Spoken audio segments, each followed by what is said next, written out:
여기서 말했던 상이라는 게 페이지인데 기체, 액체, 고체 제4의 상으로 불려지는 게 플라즈마입니다. 플라즈마 상은 사실상 기체, 액체, 고체 상과 분리된 상으로서 보통 보고 있어요. 그러나 연력학에서 플라즈마를 별도로 다루지는 않아요. 플라즈마는 그 원자 핵으로부터 전자가 원자 핵에 속해 있던 그 궤도를 돌고 있던 전자가 떨어져 나간 상태로서 원자 핵과 그 안에 있는 미립자들 그리고 전자가 자유롭게 이동하는 형태가 플라즈마이기 때문에 제4의 상으로 불려집니다. 동일 상에서 분자 구조가 상이한 물질이 존재할 수 있다. 동일한 상에서 분자 구조가 다르다. 이게 무슨 말이냐면 여러분들 흑연과 다이아몬드 어때요? 같은 탄소로 이루어져 있어요. 고체예요. 그런데 얘네들은 물리적 현상과 엄연히 다르죠. 즉 같은 화학적 조성이라도 고체 상태로 도달할 때 여러 가지 형태의 상이한 물질이 존재할 수 있다는 것은 순수 물질이더라도 그런 문제가 발생한다는 거죠. 헬륨 가스도 두 개의 액상이 존재할 수 있다. 철은 세 가지 고상이 존재한다. 고체 상태가 존재한다. 철은 뭐 말텐사이트니 오스테나이트니 이런 철의 상태가 있어요. 말텐사이트, 오스테나이트 그런 상들이 존재합니다. 온도에 따라 달라요. 온도에 따라 여러 가지 상이 존재하고요.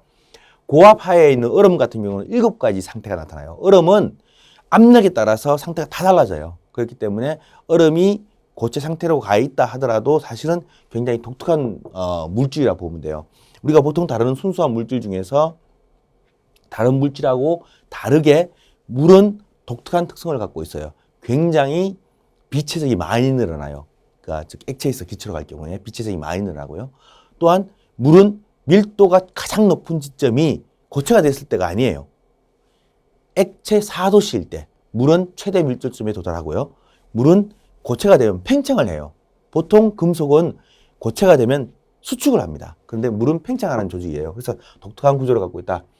연력학적 고려에서는 서로 다른 상의 분자 구조와 거동에 대해서는 고려할 필요가 없다. 연력학적으로는 그런 것에 대해서 고려하지 않는다. 연력학적은 분자 구조를 고려하는 것이 아니라 상만 고려하겠다. 이렇게 생각하시면 되겠습니다. 그래서 연력학은 좀 더 단순화시켜서 그 본질적인 부분을 해석하는 학문이기 때문에 단순화시킨다.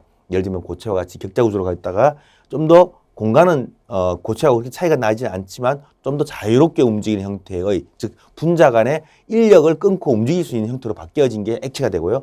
이 액체 상태에서 분자 간 거리가 늘어나서 운동량이 증가한 것이 기체 상태가 되겠다는 것입니다.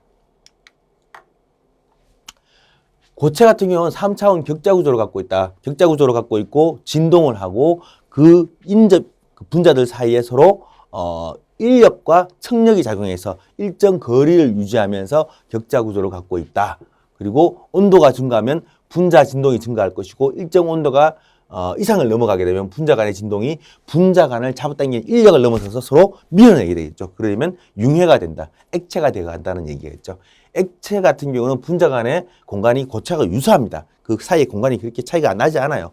그리고 분자 간의 힘은 고체보다 약하다. 좀 더 느슨하게 떨어져 있다. 왜? 에너지가 들어와서 그 분자들의 운동량이 증가했기 때문에 서로 인력을 밀어내고 인력을 끊고 어느 정도 떨어져 있을 수 있는 힘이 있기 때문에 그렇습니다. 다만 물은 예외입니다. 물은 고체하고 다르다는 거죠. 물은 다른 어떤 고체에서 액체로 넘어왔을 때 형태가 다르다. 왜? 물이 최대 밀도점이 4도라고 했잖아요. 그래서 물은 다른 형태들하고 굉장히 다른 구조를 갖고 있어요. 예를 들면 물의 밀도가 고체로 갈수록 높아진다. 그러면 어떻게 되겠어요? 호수에 얼음이 얼 때 아래부터 얼게 되겠죠. 그리고 모든 생명체가 다 얼어서 문제가 생길 겁니다. 그러나 물은 4도 때 가장 무거워서 4도에 도달하면 밑으로 가라앉죠. 그래서 얼음은 보통 표면부터 얼습니다. 그래서 그런 문제를 예방하고 있다. 그죠? 그래서 액체가 그 공간이라든가 이런 형태들은 물은 예외적으로 이런 고체하고 액체 사이 관계하고 다르다. 나중에 한번 상표용도나 PVT 선도를 보면 알게 될 겁니다. 기체 같은 경우는 기체 간의 분자가 매우 크고 무질서하다. 즉 우리가 보통 브라운 운동이라고 그러는데 기체 분자는 무질서하게 움직이면서 무작위로 움직이지만 그 움직임의 결과로서 압력을 만들어내고 그리고 액체 고체에 비해서 높은 에너지 상태를 갖고 있다. 왜?